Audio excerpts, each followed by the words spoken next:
नमस्कार दोस्तों, स्वागत है आपका एपीसी एकेडमी के यूट्यूब चैनल पे। हम डिस्कस कर रहे हैं हिमाचल प्रदेश के वीकली करंट अफेयर और यह रहेगा जून मंथ का सेकंड पार्ट। इससे पहले हमने मई मंथ के करंट अफेयर को और जून के फर्स्ट पार्ट को डिस्कस किया है। और अगर आपने हमारी प्रीवियस वीडियो को चेक नहीं किया है तो डिस्क्रिप्शन बॉक्स में जाके आप वीडियो चेक कर सकते हैं। तो डिस्कस करते हैं आज का अपना फर्स्ट क्वेश्चन। हाल ही में कहां पर सितंबर से मरीजों के लिए ड्रोन सेवाएं शुरू हो जाएंगी? हमारी ऑप्शन रहेगी IGMC Shimla, AIIMS Bilaspur, Tanda hospital Kangra, इनमें से कोई नहीं। अगर बात करें राइट ऑप्शन की तो हमारे पास राइट ऑप्शन रहेगा एम्स बिलासपुर। अगर बात करें एम्स बिलासपुर की फाउंडेशन स्टोन कब रखा गया था? 3 अक्टूबर 2017 को इसकी नींव रखी गई थी और इसकी स्थापना जो है वो 2020 में हुई थी। अगर बात करें बिलासपुर के पुराने नाम की तो बिलासपुर का पुराना नाम जो है वो कहलूर हुआ करता था। कहलूर रियासत की स्थापना राजा वीरचंद के द्वारा की गई थी और वीरचंद का पुराना रिलेशन जो है वो मध्य प्रदेश के बुंदेलखंड जगह के साथ था। और इसी के साथ बात करें तो बिलासपुर शहर की जो स्थापना की गई थी वो राजा दीपचंद के द्वारा की गई थी। हमारी एकेडमी ने मैराथन क्लासेस को जो है वो स्टार्ट कर दिया है। तो इस सैटरडे हमारी साइकोलॉजी की मैराथन लाइव चलेगा। जो लोग एचपी टेट की प्रेपरेशन कर रहे हैं वो हमारी मैराथन क्लास के साथ जुड़ सकते हैं और अपनी तैयारी को ज़्यादा से ज़्यादा बेहतर बना सकते हैं। तो डिस्कस करते हैं अपना क्वेश्चंस। 18वीं लोकसभा के लिए हिमाचल प्रदेश में कुल कितना प्रतिशत मतदान रहा? अभी वाले हमारी 18वीं लोकसभा का जो इलेक्शन हुआ उसमें परसेंटेज कितनी रही, इस बार कितनी वोटिंग हुई है? तो हमारे पास ऑप्शन है 68%, 72%, 75% और 78%। अगर राइट ऑप्शन की बात करें तो हमारे पास राइट ऑप्शन रहेगा 72%। और इसी के साथ बात करें लास्ट ईयर में जो हमारे 2019 में चुनाव हुआ था लोकसभा का, 17वीं लोकसभा का चुनाव जो 2019 में हुआ था उसमें परसेंटेज थी 72.42% रहा था और इस बार ओनली 72% वोटिंग हुई है। तो लास्ट ईयर की अपेक्षा जो है इस बार कम वोटिंग हुई है। कितना परसेंट कम हुआ है? 0.42% जो है वो कम वोटिंग की गई है।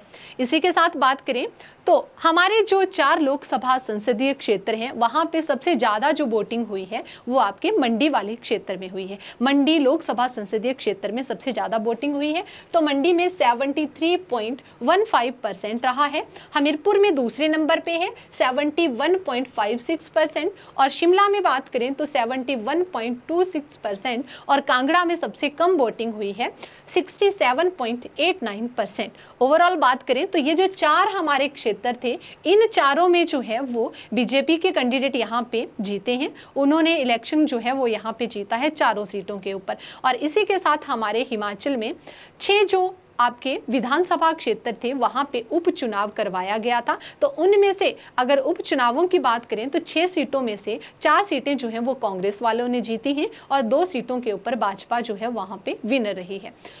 तो इसी के साथ बात कर लेते हैं नेक्स्ट क्वेश्चन की। हाल ही में कश्मीर सिंह को राष्ट्रपति पुलिस पदक से सम्मानित किया गया। इनका संबंध प्रदेश के किस जिले से है? हमारे पास ऑप्शन है मंडी, कांगड़ा, हमीरपुर और इनमें से कोई नहीं। तो राइट ऑप्शन है हमारे पास, ये बिलोंग करते हैं मंडी डिस्ट्रिक्ट से। अब इनको जो है वो वीरता के लिए 6 बार पुलिस पदक से नवाजा जा चुका है। और जो कश्मीर सिंह हैं उनको जून 2020 में भी कश्मीर घाटी में जो ऑपरेशन हुआ था उसमें पीपीएमजी के द्वारा इन्हें सम्मानित किया गया था।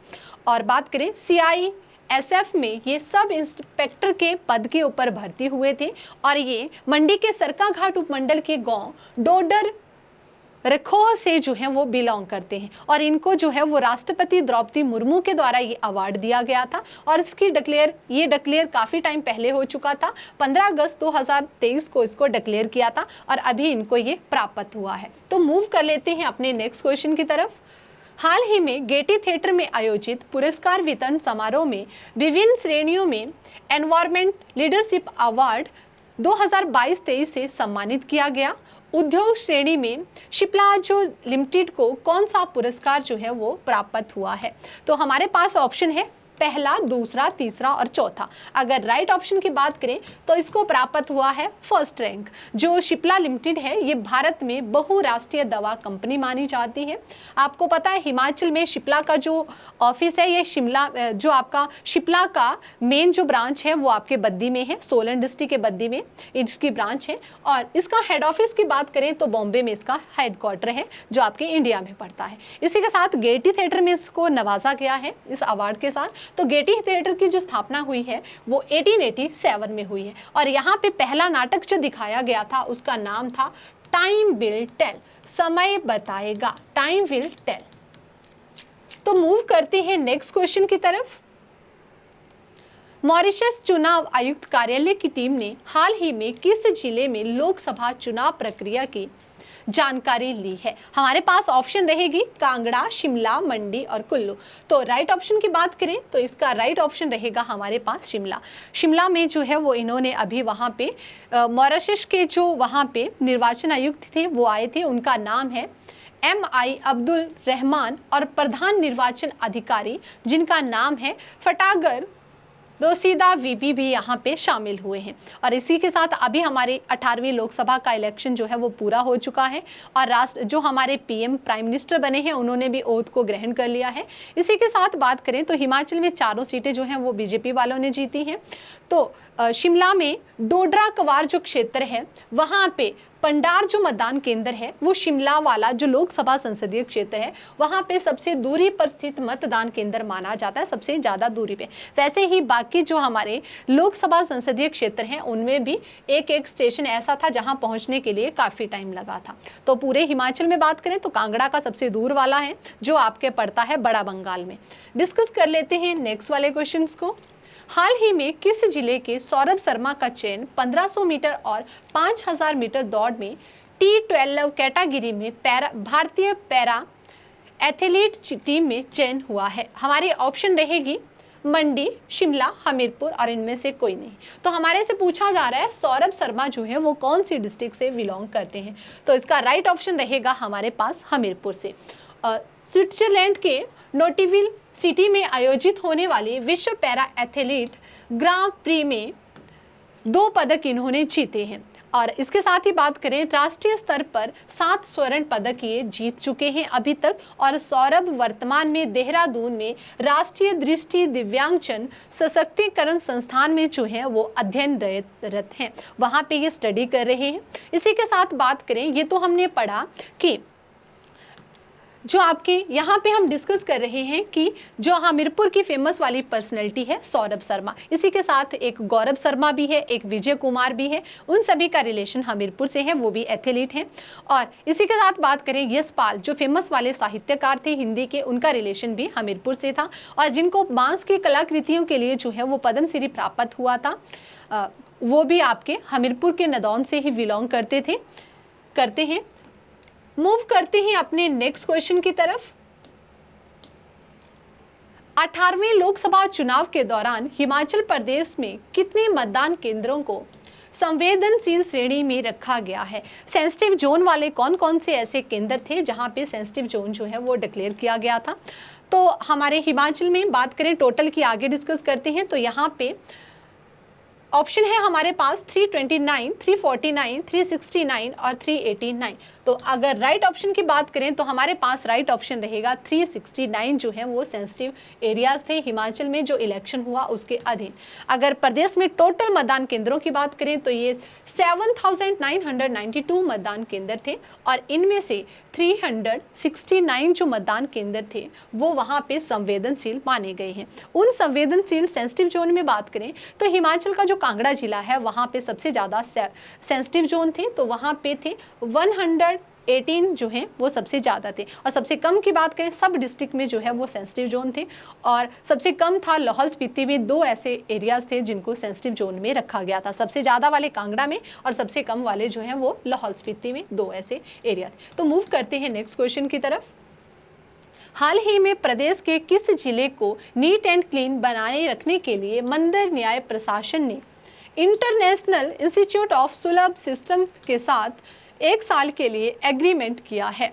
तो हमारे पास ऑप्शन रहेगी ज्वालाजी, नैना देवी, चिंतपूर्णी और इनमें से कोई नहीं। ज्वालाजी जी का मंदिर जो है वो कांगड़ा डिस्ट्रिक्ट में है, नैना देवी का मंदिर जो है वो बिलासपुर में है, चिंतपूर्णी का मंदिर जो है वो आपके ऊना डिस्ट्रिक्ट में है।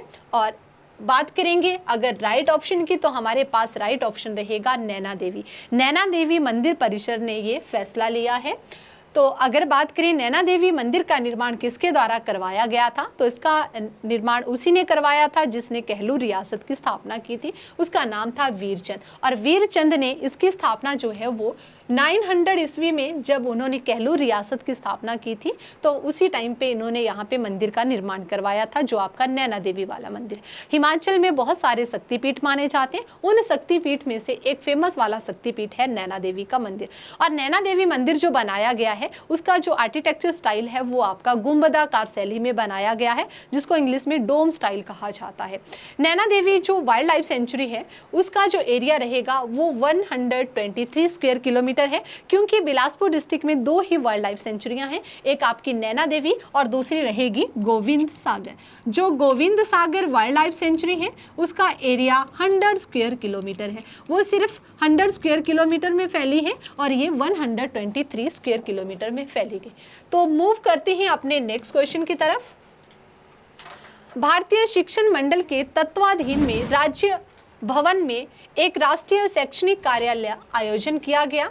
इस कार्यशाला में मुख्य अतिथि के रूप में कौन उपस्थित रहे थे, तो हमारी ऑप्शन रहेगी सुखविंदर सिंह सुक्खू, शिव प्रताप शुक्ला, मुकेश अग्निहोत्री और इनमें से कोई नहीं। अगर बात करें मुकेश अग्निहोत्री की, तो ये हमारे डिप्टी सीएम है, उप मुख्यमंत्री हैं। और इसके साथ ही बात करें तो शिव प्रताप शुक्ला ये हमारे गवर्नर हैं, राज्यपाल हैं और ये हमारे सीएम हैं। तो राइट ऑप्शन है हमारे पास यहाँ पे शिव प्रताप शुक्ला जो हमारे गवर्नर हैं। और बात करें तो बार्नस कोर्ट का जो है वो राज्यपाल का आवास स्थान हुआ करता था। राज्य जो अभी करंट में राज्यपाल का निवास है उसका पुराना नाम जो है वो बार्नस कोर्ट था।